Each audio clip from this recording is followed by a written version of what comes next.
Friends, so today fourth hair style చూపెట్టబోతున్నాను. Hair style వచ్చేసి double base hair style and one side hair style.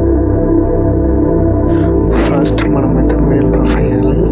So middle puff same as గా మన పాత video ఎలా వేయాలో చూపెట్టాను. Same as గా అలా వేయండి.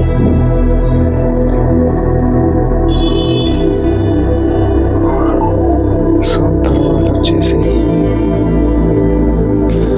Middle of the eyebrow,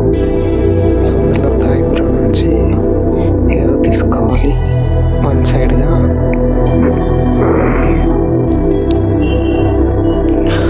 one side వేసి అలానే నీట్గా కోమ్ చేసి తర్వాత లైట్గా హెయిర్ వేసి కోమ్ చేసుకోవాలి. లైట్గా ఎందుకు వదలమంటే అది క్యాప్ కోసము నీట్గా తీసుకొని ట్విస్ట్లు చేసుకుంటూ 3 స్టార్ ట్విస్ట్ లాగా చేసుకుంటూ అలాగే ఉటైన్ కూడా తీసుకోవాలి.